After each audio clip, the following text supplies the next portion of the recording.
Assalamualaikum warahmatullahi wabarakatuh. Bismillahirrahmanirrahim. Ashhadu an la ilaha illallah wa ashhadu anna Muhammadar Rasulullah. Allahumma salli ala Sayyidina Muhammad wa ala ali Sayyidina Muhammad. Rabbi israh li sadri wa yassir li amri wahlul 'uqdatam min lisani yafqahu qawli. Amin. Bismillahirrahmanirrahim. Salam takzimku buat para jamaah uripi Allah dimanapun Anda berada, baik yang ada di Alaska, yang ada di Brunei, yang ada di Singapura, yang ada di Malaysia, dan yang ada di Indonesia. Semua para sahabat-sahabatku tercinta, semoga kita selalu bergandengan tangan menuju jalan fisabilillah. Amin ya rabbal alamin.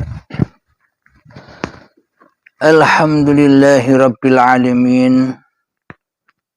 Sebelum kita mulai kajian ini, tak lupa mari kemahkan bersama solawat az-zalimin daf'ul bala.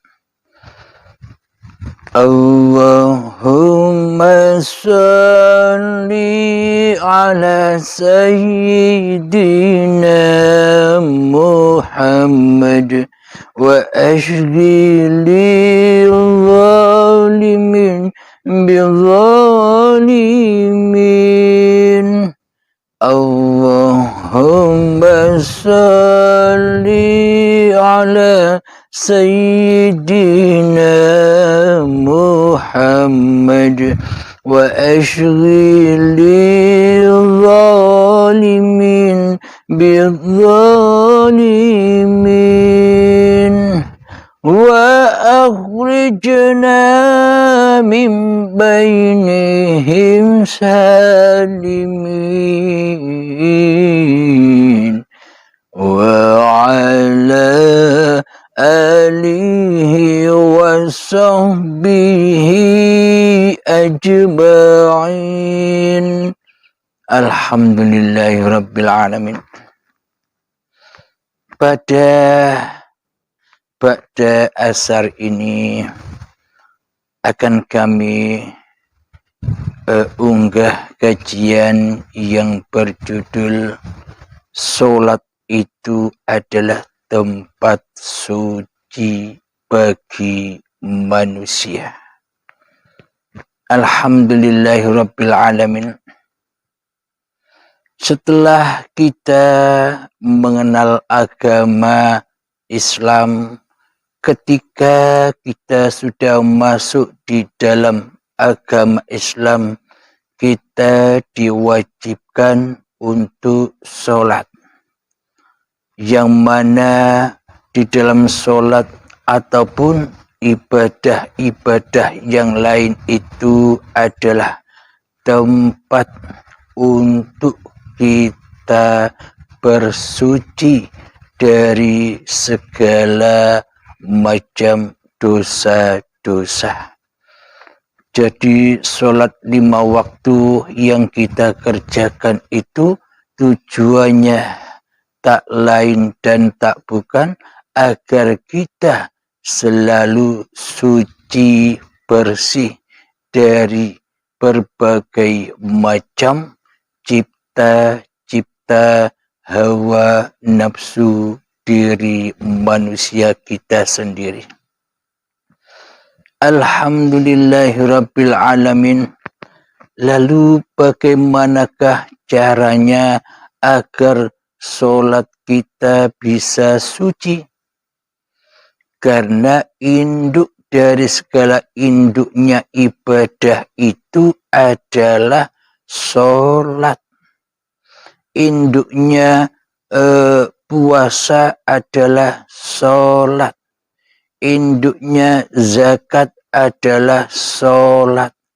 Induknya haji dan umroh adalah sholat. Induknya berbuat baik adalah sholat. Induknya bersedekah adalah sholat. Induknya berbuat kebajikan itu adalah sholat.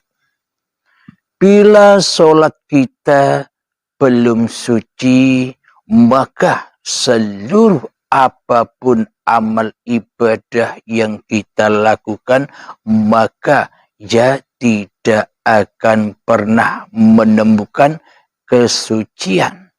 Bila induknya sholatnya tidak suci bersih, maka segala amal apapun yang kita kerjakan tentu semua menjadi kotor dan najis.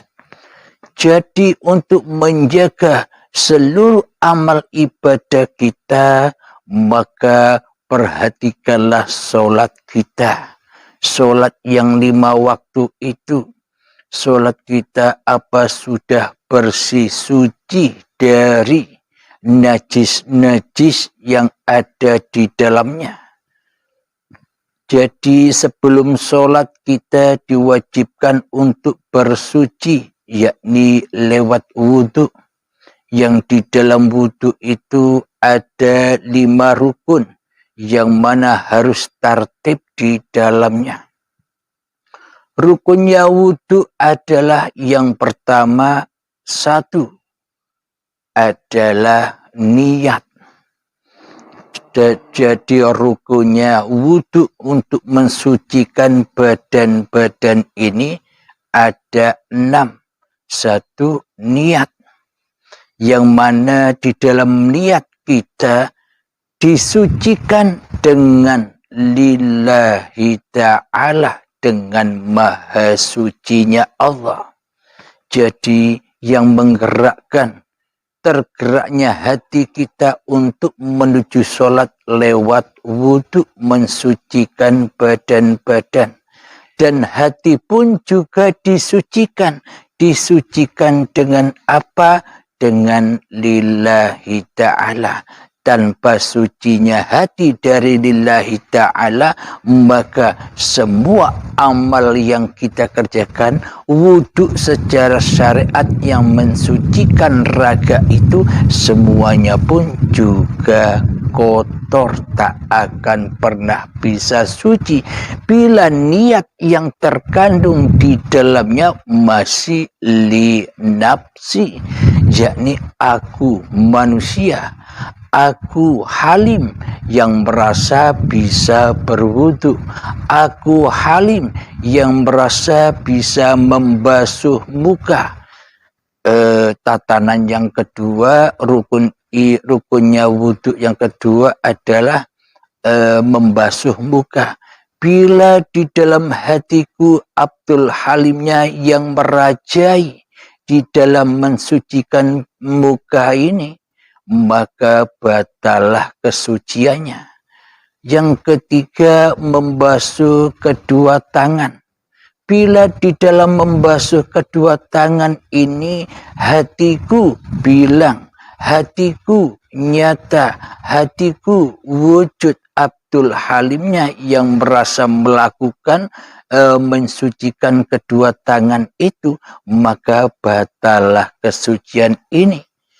Hatinya saja sudah batal, apalagi dohirnya pun juga batal, karena induk dari segala induk ibadah dohir itu hanya pada hatinya. Jika hatinya suci, maka sucilah semuanya. Bila hatinya kotor, yang mana Abdul Halimnya yang menjadi sang Khalik daripada Allah sebagai pencipta Abdul Halimnya, maka batallah semua persembahan-persembahannya, pensucian-pensuciannya, taubatan dan taubatnya batal semua. Yang keempat adalah membasuh sebagian kepala. Harus disucikan dari Abdul Halimnya. Yang ada hanyalah Allah yang menggerakkan dari awal hingga akhir. Yang kelima adalah membasuh kedua kaki. Dan di situ pun harus disucikan dari Abdul Halimnya. Abdul Halimnya jangan ikut-ikut mensucikan kedua kaki. Biar Allah yang mensucikan kedua kaki Abdul Halimnya. Yang keenam adalah tertib berurut-urutan. Tidak bisa kita mencuci kaki dulu lalu membasuh muka. Tidak boleh, tidak berurutan, harus tertib adanya, berurutan. Maka dari itu untuk bersuci, yakni wudhu, mengapa bersuci itu pertama niat, kedua membasuh muka. Agar kita tidak mengaku-akui bahwa muka ini muka kita. Ini wajahku, sesungguhnya wajahku ini adalah wajhiya lilladzi fataras samawati wal ard, adalah wajah Tuhanku sebagai Tuhan pencipta langit dan bumi. Inilah pensucian-pensucian itu harus dipahami, harus tahu apa tujuannya wudhu, apa tujuannya bersuci ini, agar pas tujuannya menuju pensucian itu sendiri. Yang kedua yang ketiga membasuh kedua tangan. Kenapa kok dibasuh kedua tangan ini? Agar Abdul Halim tidak ngaku-ngaku bahwa kedua tangan ini milik Abdul Halimnya. Maka dari itu disucikan dari Abdul Halimnya. Itulah wudhu. Kemudian membasuh sebagian kepala. Membasuh kepala. Agar supaya Abdul Halimnya tidak merasa bahwa Abdul Halimnya yang berakal. Bahwa Abdul Halimnya yang bisa ngapa-ngapain. Agar Abdul Halimnya tidak bisa jadi Tuhan lagi. Agar Abdul Halimnya tidak jadi sang kholik lagi atas semua peran-peran yang diperankan Allah kepada Abdul Halimnya. Kemudian yang kelima membasuh kedua kaki hingga mata kaki. Ini dilambangkan agar Abdul Halimnya tidak merasa Abdul Halimnya yang bisa berjalan ke sana kemari. Agar Abdul Halimnya suci dari pengakuan jalannya kaki. Agar Abdul Halim ketika naik kereta tidak ngaku-ngaku bahwa Abdul Halim yang bisa naik kereta. Agar ketika Abdul Halim beranjak sholat 5 waktu tidak ngaku-ngaku lagi bahwa yang bisa sholat itu Abdul Halimnya. Agar ketika Abdul Halimnya berkegiatan, bekerja dengan kakinya, tidak mengaku-akui bahwa kaki ini adalah kaki Abdul Halimnya. Inilah makna-makna kesucian di dalam wudhu itu. Arti yang hak, arti yang sebenarnya demikian. Untuk bersuci sebelum kita menuju sholat, disucikan dulu raga Abdul Halimnya dari Abdul Halimnya. Agar supaya apa? Ketika sholatnya bisa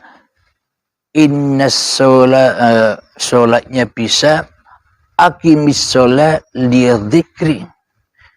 Di dalam sholatnya bisa mengingat bahwa yang beramal, bahwa yang memberdirikan Abdul Halim ini hanyalah Allah. Itulah yang dimaksud aqimis sholat li dzikri, supaya di dalam sholatnya adalah as-sholatu mi'rajul mu'minin, agar di dalam sholatnya bisa lepas naik ke sidratul muntaha. Maknanya bukan naik ke langit yang itu, tapi langit yang ini, menembus pintu 7 langit di dalamnya. Pintu pertama adalah pintu Qudrat, kekuasaan, yang selama ini Abdul Halim yang merasa berkuasa ditembus. Maknanya ditembus adalah disucikan Abdul Halimnya dari kekuasaan Abdul Halimnya selama ini, dipersembahkan dengan rela dan dengan ridho kepada Tuhan yang punya kuasa. Jadi Abdul Halimnya tak punya kuasa lagi. Inilah penembusan langit pertama.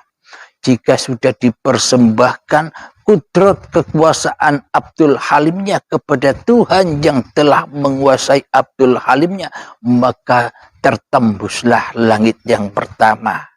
Itu jalan untuk mi'raj kepada Allah di dalam sholat kita. Jadi langit yang kedua menembus iradah. Langit iradah, langit yang kedua, yakni kehendak daya upaya yang selama ini diakui, dikuasai oleh Abdul Halimnya, ditembus, dihempaskan, dihaturkan kepada kehendak Allah, kehendak uripe Allah. Jika sudah tertembus langit yang kedua, yakni iroda, maka melengganglah kepada langit yang tiga, yakni langit ilmu. Jadi untuk menghempaskan, menghancurkan ilmu-ilmu yang dirasa milik Abdul Halimnya, dihancur leburkan, dipasrahkan dengan rela dan ridho kepada Allah yang punya ilmu, uripe Allah yang punya ilmu, maka loloslah menerobos langit yang ketiga, yakni langit ilmu. Melenggang lagi menuju langit yang keempat, hayat, yakni dihaturkannya lah hidup Abdul Halimnya, bahwa hidup ini Allah, bukan hidup Abdul Halimnya. Dengan rela, dengan ridho, Abdul Halim merelakan, meridhokan bahwa sebenarnya Abdul Halim ini tak hidup, yang hidup hanya Allah, yang bisa bersiapa-siapa dan yang bisa berapa-apa atas Abdul Halimnya hanyalah uripe Allah, hanyalah hayatullah. Maka tertembuslah langit yang keempat ini.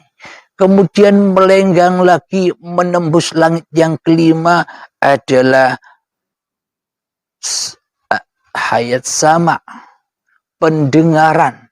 Ditembuslah pendengaran Abdul Halimnya selama ini yang diakui sebagai pendengaran Abdul Halimnya, dihaturkan lagi, direlakan, diredokan bahwa pendengaran ini adalah pendengaran uripe Allah, bukan pendengaran Abdul Halimnya, karena hakikat sejatinya Abdul Halim ini tuli, tak bisa mendengar apa-apa tanpa uripe Allah.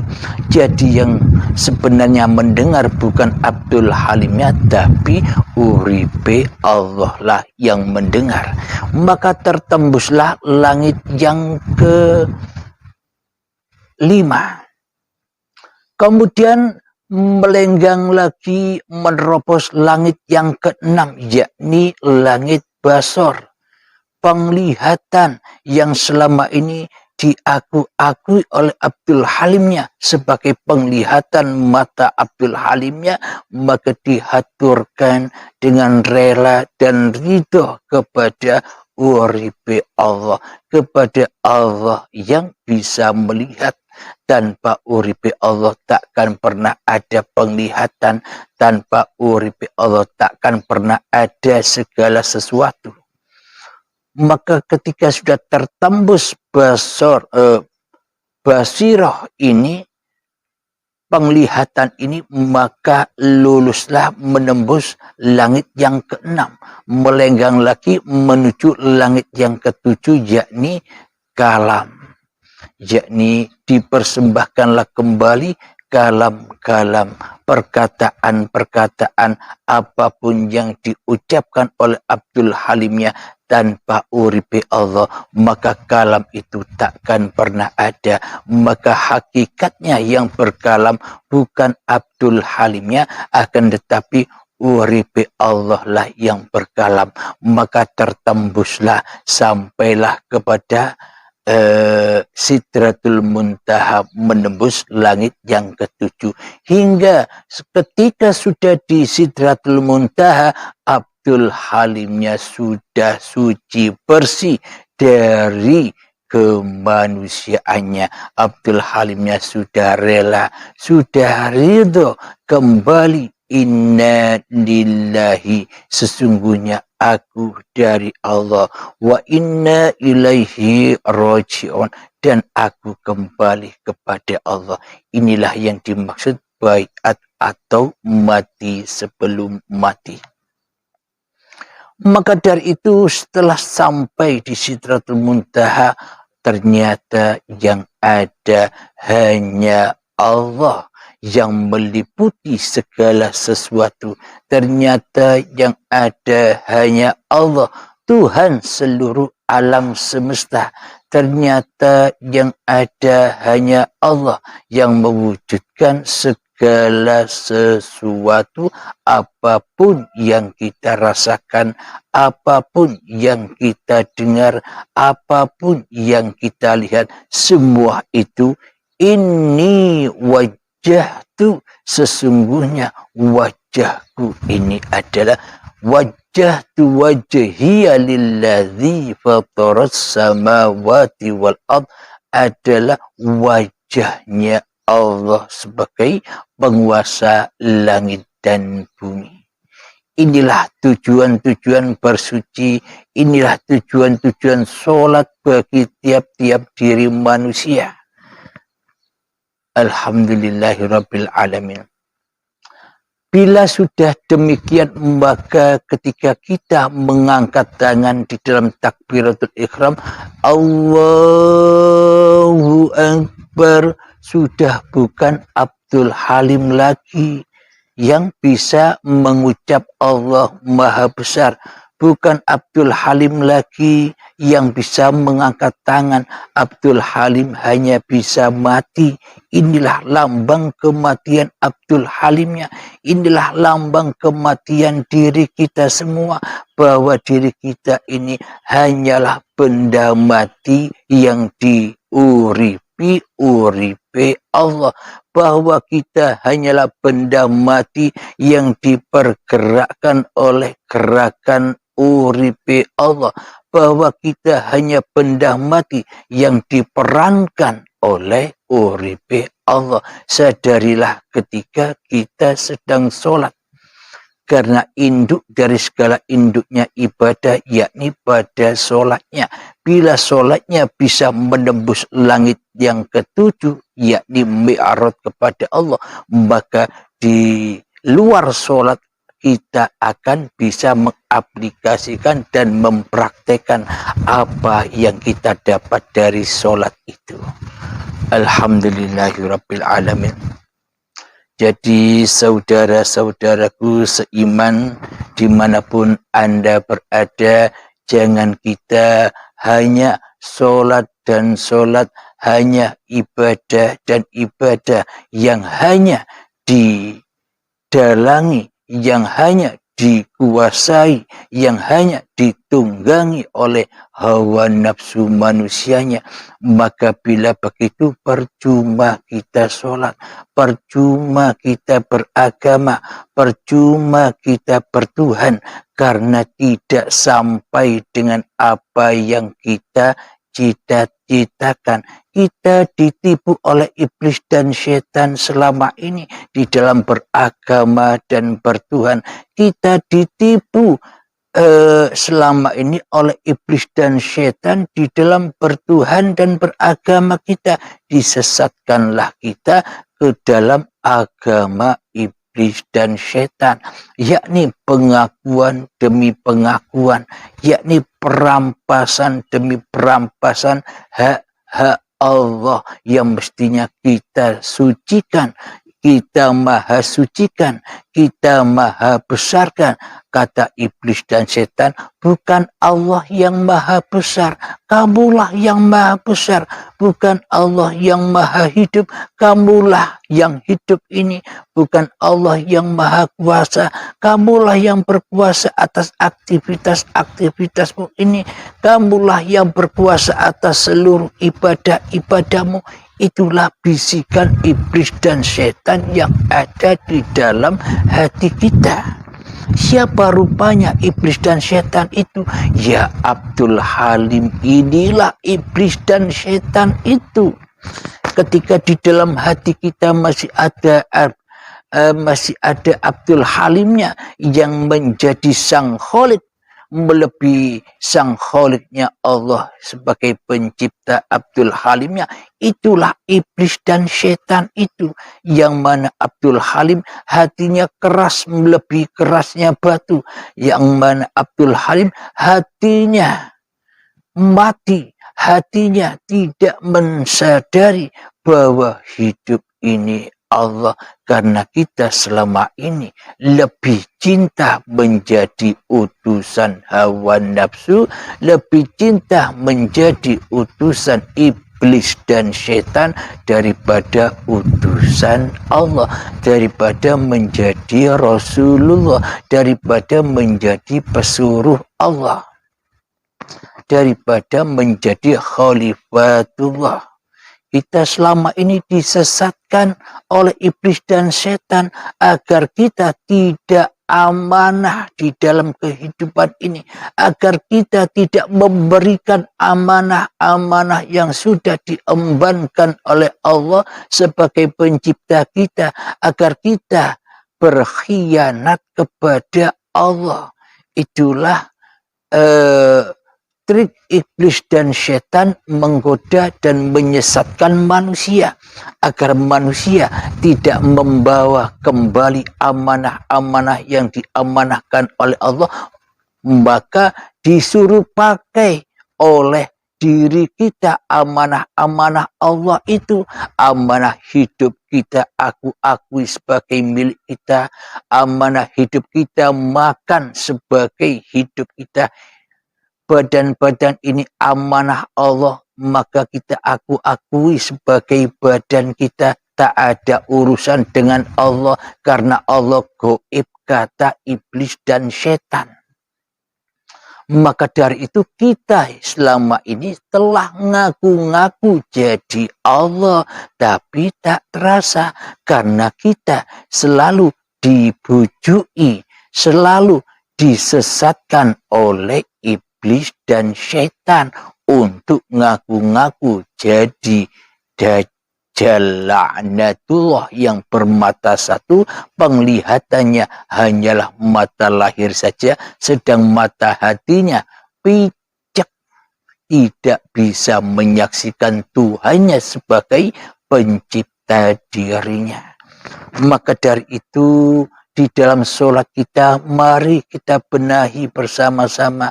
Mari kita sucikan bersama-sama dari diri manusianya di dalam sholat itu, agar di luar sholat kita bisa mensucikan apapun yang diperankan Allah kepada diri kita. Itulah tujuan sholat, untuk mensucikan hatimu dari dirimu. Apa buktinya?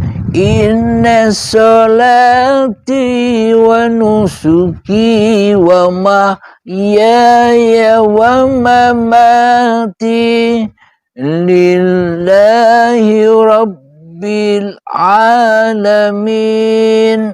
Sesungguhnya solatmu, sesungguhnya ibadah-ibadahmu, dan sesungguhnya hidup dan matimu, semuanya hanyalah dalam genggaman Tuhanmu, penguasa alam semesta ini. Inilah bukti pensucian-pensucian itu agar suci dari diri kita, di hati kita yang ada hanyalah Tuhan Sang Pencipta diri manusia kita. Itulah makna hakikat bertuhan dan beragama. Selamatnya hati kita menuju roji'un, mi'raj kepada Allah.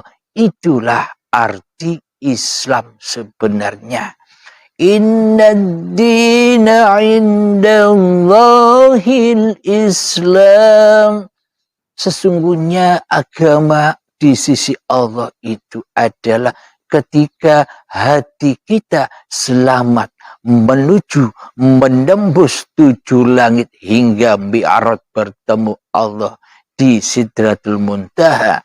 Itulah yang dimaksud sholat itu, untuk mensucikan hatimu dari dirimu, agar kita tidak berkuasa lagi, agar kita mengembalikan amanah-amanah yang kita emban selama ini, agar kita bisa mempersembahkan kembali bahwa hidup ini Allah, bahwa badan ini ciptaan Allah, sebagai bukti bahwa Allah itu nyata. Jadi badan-badan kita inilah bukti yang nyata bahwa sesungguhnya uripe Allah itu wujud, ora goib. Bila Allah goib, mestinya badannya ya goib. Berhubung badannya wujud, inilah tanda bukti bahwa Allah, bahwa uripe Allah itu nyata, jeleger. Alhamdulillahirabbil alamin. Kira-kira bisa dipahami sahabat-sahabatku? Semoga saya pribadi dan kita semua selalu dipahamkan oleh Allah Subhanahu wa ta'ala. Inna Allah yuhibbuna wa yuhibbuna tawabina wa yuhibbul mutatahhirin. Sesungguhnya Allah itu cinta kepada orang-orang yang bertaubat dan kepada orang-orang yang mensucikan dirinya.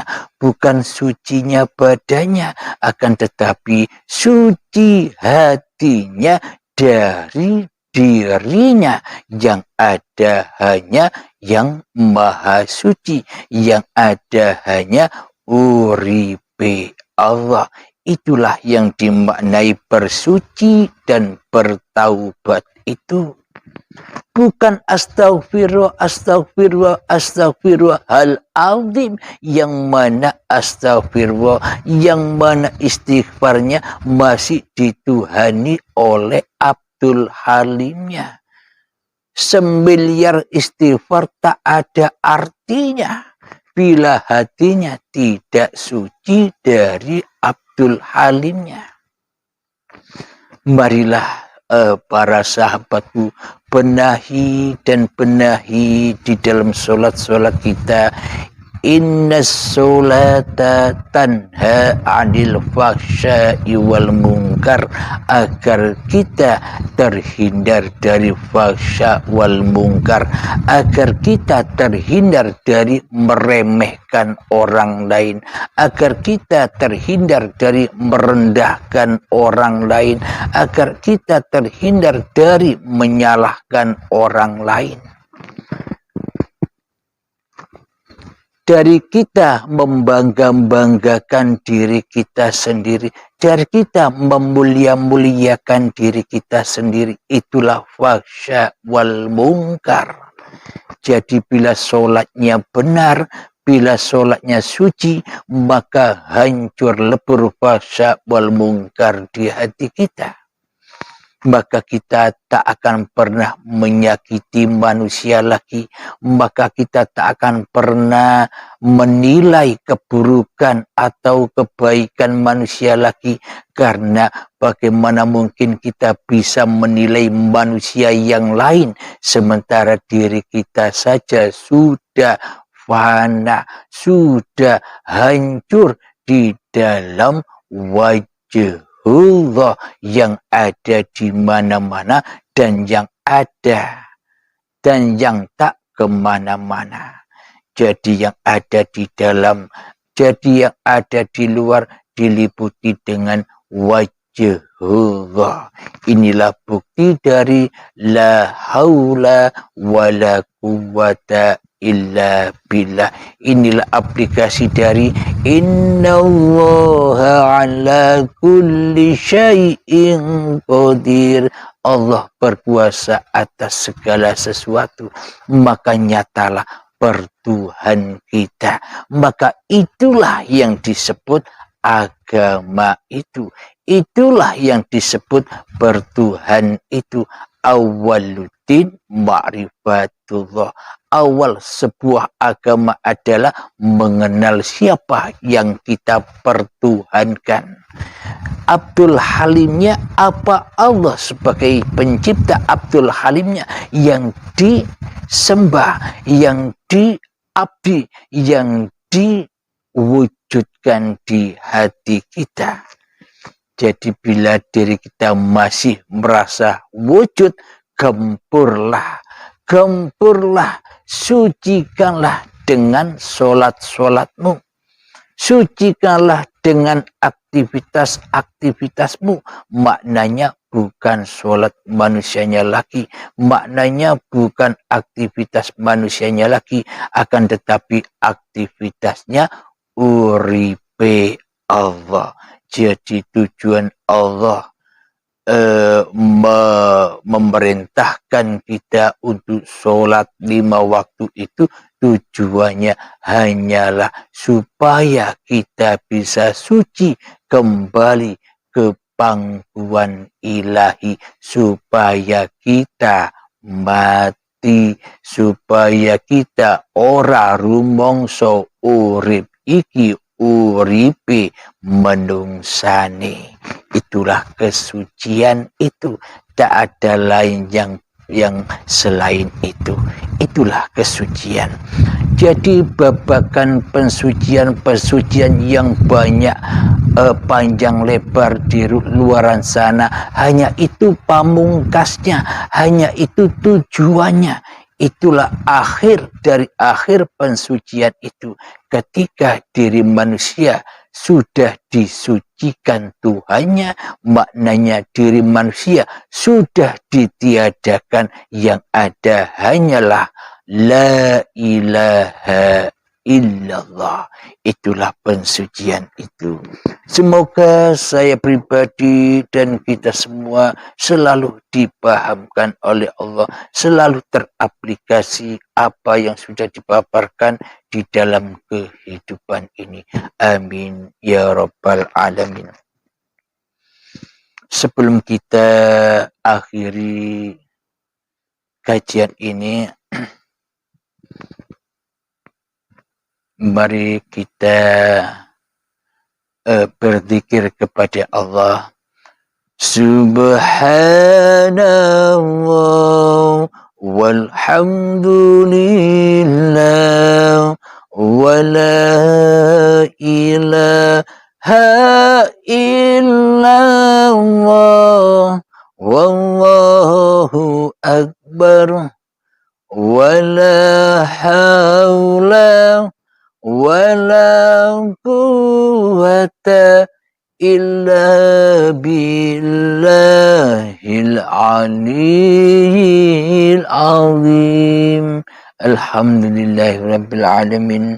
Allahumma ya qadiyal hajat, Allahumma ya mujibad da'awat, Allahumma ya rafi'ad darajat, Allahumma ya muhillal muskilat, Allahumma ya syafiyal amrad, Allahumma ya kafiyal muhimmat, Allahumma ya dafi'al baliyat, Allahumma khtim lana bil iman, Allahumma khtim lana bil islam, bijahi sayyidil mursalin. Rabbana atina fid dunya hasanah wa fil akhirati hasanah wa qina adzabannar. Wa sallallahu ala sayyidina Muhammad wa ala alihi wa sahbihi wasallam walhamdulillahi rabbil alamin. Akhir kalam, assalamualaikum warahmatullahi wabarakatuh.